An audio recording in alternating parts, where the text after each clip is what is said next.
اللہ عز و جل اپنے کلام مقدس میں فرماتا ہے، بے شک اللہ کے نزدیک گنے ہوئے شمار کیے ہوئے جو مہینے ہیں وہ 12 ہیں، اور ان 12 مہینوں میں سے 4 حرمت والے مہینے ہیں، عزت والے مہینے ہیں، عظمت والے مہینے ہیں۔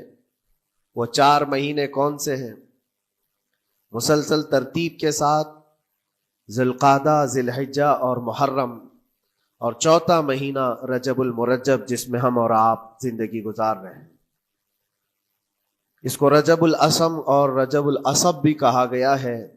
یہ جو 4 مہینے ہیں اس میں جنگ و جدال، قتل و قتال سب حرام ہو جاتی ہیں۔ اس دور میں جو جنگیں ہوتی تھی کفار و مشرکین بھی اپنی تلواریں روک لیا کرتے تھے۔ یہ 4 حرمت والے مہینوں کی سارے لوگ عزت کرتے۔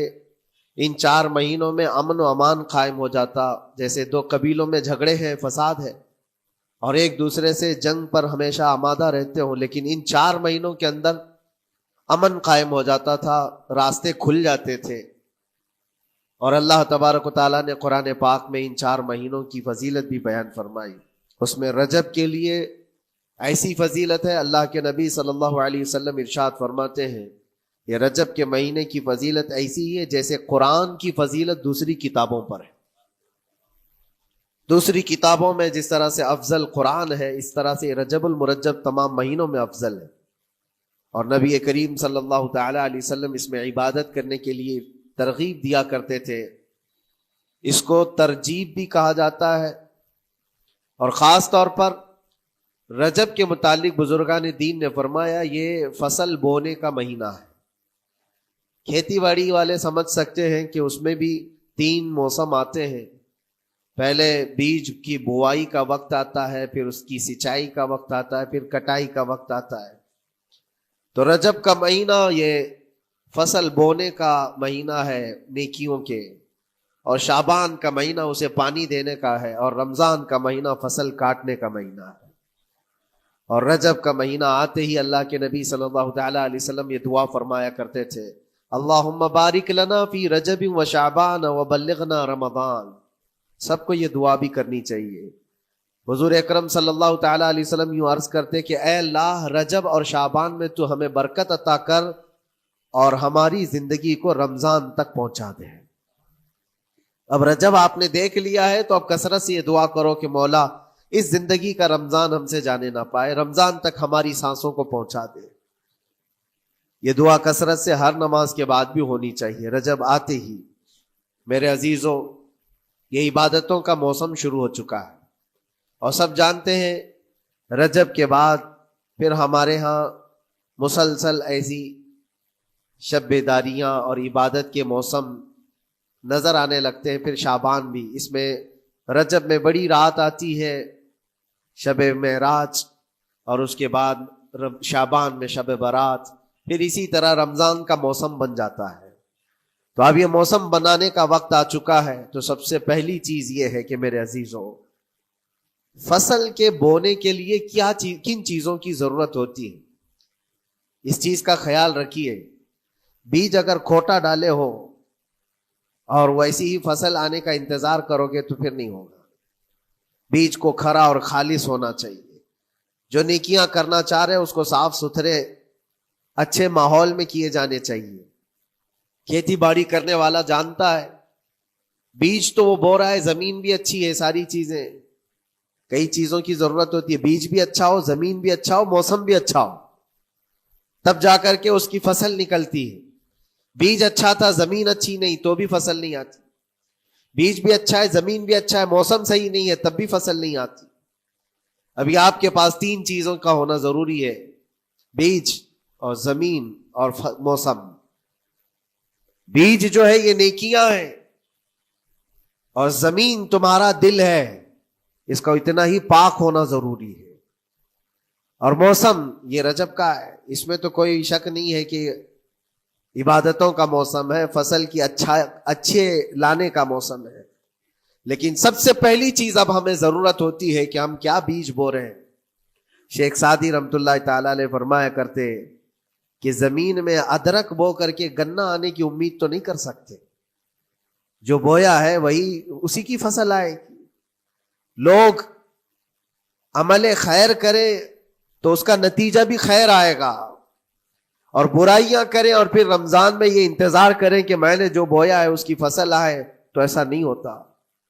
بہت سارے لوگوں کا وہ شک بھی میں دور کرنا چاہتا ہوں کہ رمضان المبارکہ میں فضیلتوں کو آپ سنتے آئے ہیں، رمضان ایسا مہینہ ویسا مہینہ، اتنی برکتوں والا، اتنی رحمتوں والا، لیکن بہت سارے لوگوں کے حالات چونکہ تو ہی رہتے رمضان میں ویسی ہی ہیں، وہ لوگ کچھ بھی نہیں بدلے۔ تو اس میں رمضان کا قصور ہے کہ اس مہمان کا قصور ہے، اس انسان کا قصور ہے؟ وجہ یہ ہے کہ رمضان المبارکہ یقیناً اتنی برکتوں اور رحمتوں اور سعادتوں لے کر کے تو آتا ہے، لیکن تمہیں 2 مہینے پہلے سے کہا گیا تھا کہ فصل کے لیے تیاری کرو، تم نے بیج نہ بوئے، اپنی زمین کو صحیح کیا ہی نہیں، پھر رمضان میں جو بارش ہو رہی ہے اس کا فائدہ کیا ہے؟ روڈ پر 10 سال بھی بارش برسے وہاں پر کوئی فصل نہیں آئے گی، کیونکہ وہ زمین سخت ہے اور بیج بونے کے قابل بھی نہیں ہے۔ رمضان المبارکہ میں رحمتوں کی جھماجھم بارش تو ہوتی ہے، لیکن دل اگر سخت ہے گناہوں سے تو اس بارش کا کیا اثر ہوگا اس پر؟ اسی لیے دلوں کی نرمی یہاں سے شروع کریں، رجب المرجب سے، اس کی راتوں میں اللہ رب العزت کو پکاریں، مناجات کریں، عبادتوں کے لیے کچھ دن تو خاص کر لیں۔ بہت دنیا میں ہم نے اپنے آپ کو ملوث کر رکھا ہے، کچھ راتیں اللہ رب العزت کی عبادت میں تو لگائیں۔ اللہ کے نبی صلی اللہ تعالیٰ علیہ وسلم کی ایک حدیث ہے، جامع الاصول سے نقل کی ہوئی، رجب المرجب کے پہلے جمعے جو ہم لوگ ابھی گزر چکے، ابھی یعنی وہ رات تو گزر چکی، کل کی جو گزری ہوئی رات ہے رجب کی، یہ پہلی جمعہ کی شب تھی۔ اس کے متعلق روایت ہے کہ 12 رکعتیں جو مغرب کے بعد سے لے کر عشاء کے درمیان پڑھتا ہے، اللہ کریم اس کے تمام گناہوں کو معاف کرتا ہے، اور اس سال اس کو پورے طور پر ناگہانی آفات سے محفوظ رکھتا ہے، اور شیطان کے اس پر قابو پانے سے بھی اس کو اللہ محفوظ رکھتا ہے۔ تو یہ تھی تیاریاں، یہ ساری چیزیں ابھی سے تیاریاں ہونی چاہیے۔ رجب کے 3 دن آتے ہیں جس کے متعلق فرمایا گیا ہے ایام بیز میں بھی 13، 14، 15 یا 14، 15، 16 یہ جو تاریخیں آتی ہیں اس میں روزے رکھو۔ اس کی بھی بڑی فضیلت ہے کہ تم تیاریاں ابھی سے شروع کر دو کہ رمضان المبارکہ میں اچھی فصل دیکھ سکے، ہمارے جسم کے اندر بدلاؤ آ سکے، ہمارے دل کے اندر انقلاب آ سکے۔ اور تیاری یہاں سے نہ کر کے صرف رمضان میں ہی امید لگائے بیٹھتا ہے تو میرے عزیزوں کچھ تو صفائی کی ضرورت ہوتی ہے۔ آپ نے اگر زمین خریدی کھیتی باڑی کی غرض سے اور گئے، وہاں جاتے ہی آپ نے سوچا کہ اس میں فصل آ جانی چاہیے، تو کسانوں سے پوچھو تو بتائیں گے آپ کو نہیں، زمین کو پہلے صاف کرنا پڑتا ہے، کچرے ہوں گے اس کے اندر بہت سارے، ہل چلاؤ یا کسی بھی طرح سے اس کو صاف کرو، صاف کرنے کے بعد پھر یہ بھی کسان کہتا ہے کہ زمین کو تھوڑا ڈھیلا کر دو، بڑے بڑے ڈھیلے ہوں تو اس کو توڑ دو اور مٹی نرم ہو جائے، اور اس کے بعد پھر کسان کہتا ہے تھوڑا پانی بھی چھڑکاؤ کرو، گیلی ہو جائے، تب جا کر کے تم اس پر بیج بو۔ میرے عزیزو، یہ رجب بیج بونے کا موسم ہے تو پہلے زمین کو ڈھیلا تو کر دو، زمین کے اندر جو کچرے ہیں اس کو نکال تو دو، دل کے اندر جو وسوسے بھرے ہوئے ہیں، گناہوں کے خیالات بھرے ہوئے ہیں، اس کو پاک تو کرو۔ اس کو پاک کرنے کے لیے اللہ کریم کی بارگاہ میں آ کر گڑ گڑاؤ، تمہارا ایک آنسو تمہارے تمام گناہوں کو اور اللہ کی غضب کو ٹھنڈا کر دیتا ہے۔ ہاں، ایک آنسو کا قطرہ تمہارے لیے اللہ کریم ہے، موتی سمجھ کے شان کریمی نے چن لیے قطرے جو گرے تھے عرق انفعال کے۔ امام غزالی رحمۃ اللہ تعالی علیہ نے لکھا ہے کہ آج اللہ تبارک و تعالیٰ کی رحمت کو اپنی طرف مائل کرنے کے لیے اگر تم کچھ کر سکتے ہو تو بس یہ ہے کہ دنیا رونے اور گڑ گڑانے سے نہیں مانتی، لیکن مولا کریم بندے کے ایک مرتبہ سجدہ کر کے اسے پکارنے سے فوراً قبول کرتا۔ موسیٰ علیہ الصلاۃ والتسلیم اللہ تعالیٰ سے پوچھتے ہیں، مولا جب تیرے بندے تجھے پکارتے ہیں تو اس میں نیک لوگ بھی ہوتے ہیں اور گنہگار بھی ہوتے ہیں، تو کیا تو سب کی پکار کا جواب دیتا ہے؟ توجہ، اللہ رب العزت فرماتا ہے اے موسیٰ، میرے پکارنے والے بندوں میں نیکوکار بھی ہیں، گنہگار بھی ہیں۔ ہاں، نیک بندہ جب مجھے پکارتا ہے یا ربی، تو میں جواب میں کہتا ہوں لبیک یا عبدی، اے میرے بندے میں حاضر ہوں، بتا تیری کیا حاجت ہے. پھر موسیٰ علیہ السلام پوچھتے ہیں کہ مولا یہ تو نیک بندہ جب پکارتا ہے تو کہتا ہے لبیک یا عبدی, اور جب گنہگار پکارتا ہے تب کیا کہتا ہے؟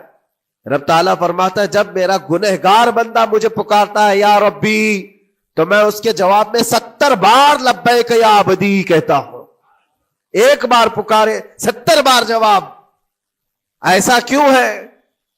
تو فرماتا ہے میرا رب نیکوکار کو اس کی نیکیوں پر بھروسہ ہے کہ اللہ معاف کرے, اور گنہگار کو صرف میری رحمت پر بھروسہ ہے. اس کے پاس ہے کچھ نہیں, اس کے آس پاس وہ نظر ڈالتا ہے میں نے کوئی ایسی نیکی رکھی نہیں ہے, صرف اللہ رب العزت کی رحمت ہے جو مجھے معاف کر سکتی ہے. وہ مجھ پر یقین کر کے پکارتا ہے, اس لیے اس کے سوال کا میں بار بار جواب دیتا ہوں.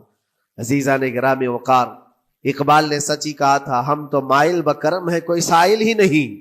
یہ رب تبارک و تعالیٰ کی طرف سے ہے کہ اللہ تبارک و تعالیٰ کرم پر کرم کرنے کے لیے موقع عنایت کرتا ہے. یا بندے کو آنے کا موقع ہی نہیں ہے, بندہ آنا نہیں چاہتا ہے. اس سے پہلے کہ تمہارے ساری چیزیں بند ہو جائیں, دروازے ختم ہو جائیں, اللہ رب العزت کی بارگاہ میں آؤ اور اسے پکارو. یقیناً یہ تمام چیزیں تمہاری زندگی میں انقلاب لاتی ہیں, بہت بڑی تبدیلی لاتی ہیں. عزیزان گرامی, پھر میں یہ عرض کرتا ہوں کہ رجب کے اس مہینے میں دل کو نرم کرنا بہت ضروری ہے. دلوں کی سختیاں آج گناہوں کی طرف مائل کرتی ہیں. ہمارا دل سخت ہے یا نرم ہے, اس کو پہچاننے کے کئی تھرمامیٹر دیے گئے ہیں ہمارے پاس. چیک کرو ہمارا دل کس پوزیشن میں ہے آج.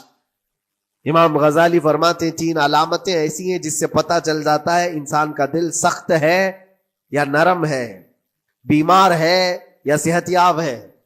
یہ ڈاکٹر لوگ اسکیننگ سے یا سونوگرافی سے نہیں بتا سکتے کہ تمہارے دل کی یہ کیفیت.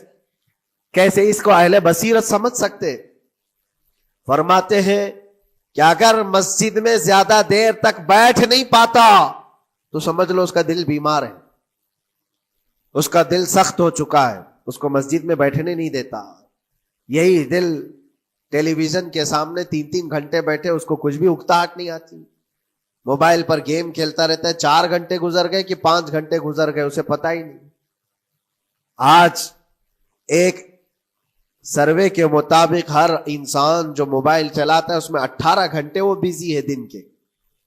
کئی جگہوں پر ایسے حالات آئے 18 گھنٹے دن میں ہوتے ہی ہے 24 گھنٹے, جس میں 6 گھنٹے اگر آرام کے نکالے تو باقی پورے 18 گھنٹے کیسے انسان بیزی رہ سکتا ہے؟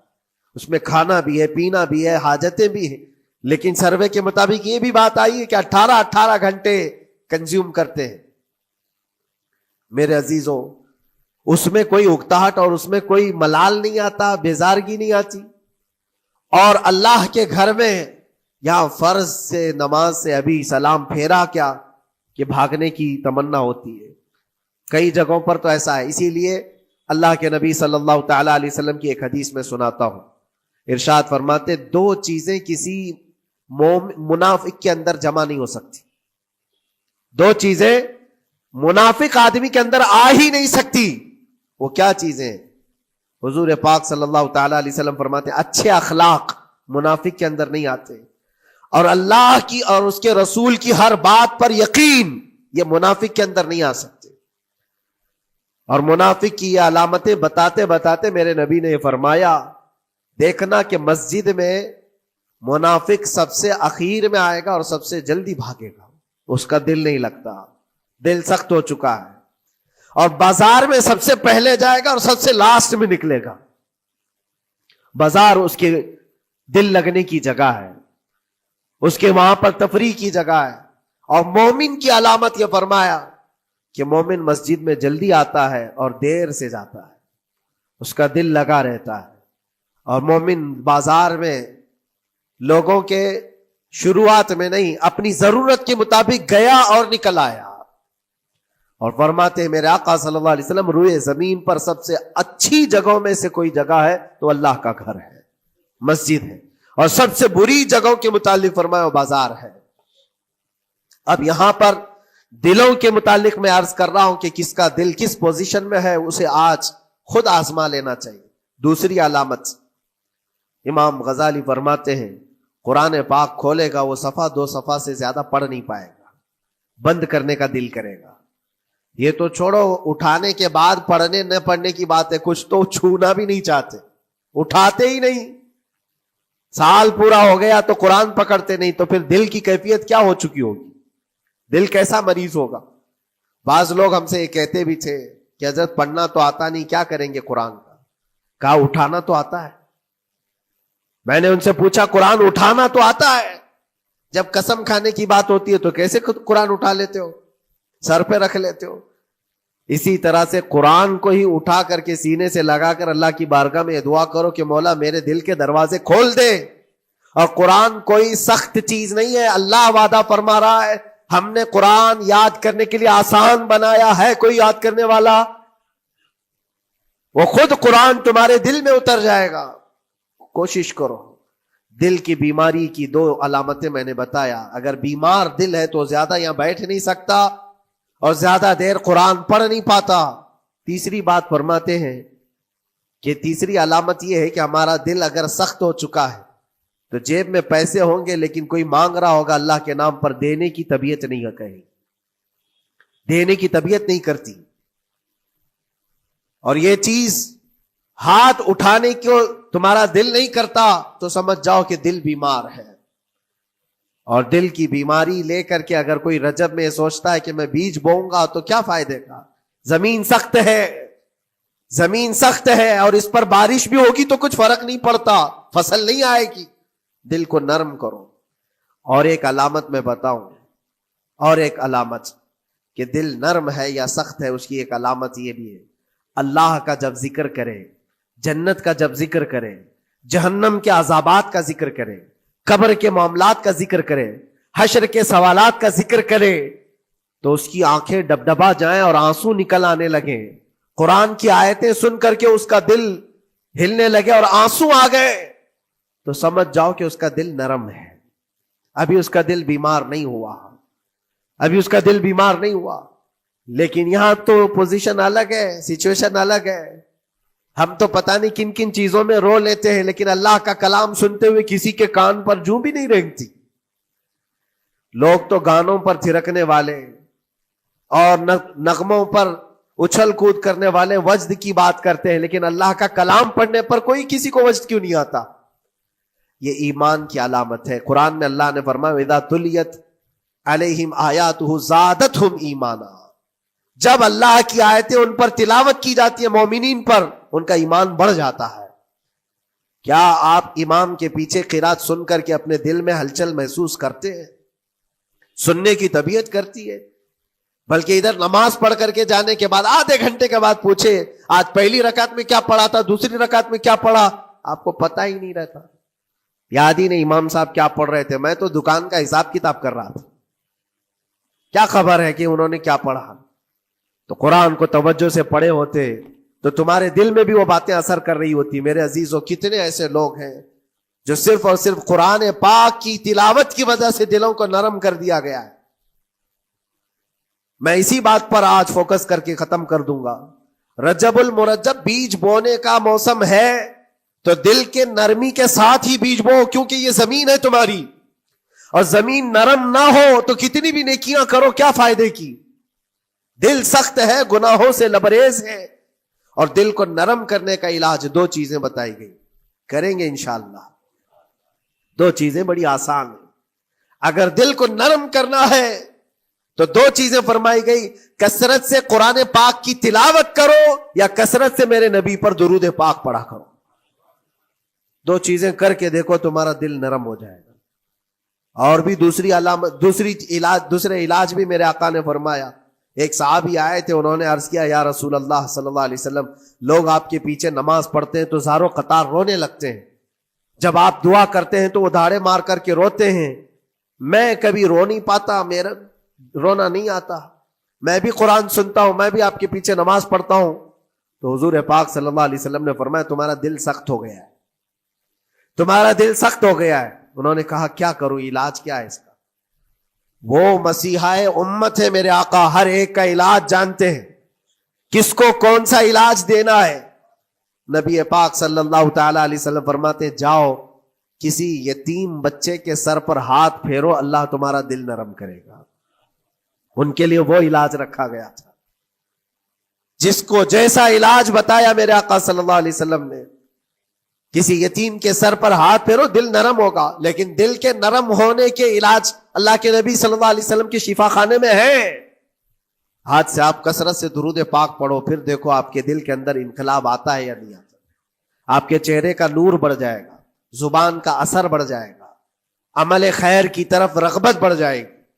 کثرت سے جب بندہ حضور پاک صلی اللہ علیہ وسلم پر درود پڑھتا ہے، اس کی زبان سے جھوٹ نکل جاتا ہے، گالی اس کی زبان پر نہیں آ پاتی ہے، کیونکہ وہ پاک کرتا چلا جاتا ہے اپنی زبان کو اللہ کے نبی کا نام لے کر کے. میرے عزیزو، اس میں دقت کیا ہے درود پاک کثرت سے پڑھنے میں؟ آپ جہاں چل رہے ہو، پھر رہے ہو، اٹھ رہے ہو، بیٹھ رہے ہو، انتظار میں ہو، سونے کے لیے جا رہے ہو، زبان ہی تو ہلانا ہے میرے نبی پاک صلی اللہ علیہ وسلم کی بارگاہ میں درود پڑھ کر کے. اور ضروری نہیں ہے کہ بہت لمبے لمبے درود پاک آپ کو یاد کرنے ہو. صلی اللہ علیہ وسلم بھی پڑھ لیا تو یہ درود پاک ہے، یہ درود پاک ہے. یا تو پھر الصلاۃ والسلام علیک یا رسول اللہ کہتا ہے تو یہ بھی درود پاک ہے. درود پاک ہے یہ. اور دل کو جب نرم ہو جائے گا تو انشاءاللہ العزیز آپ اس کے اثر بھی دیکھیں گے.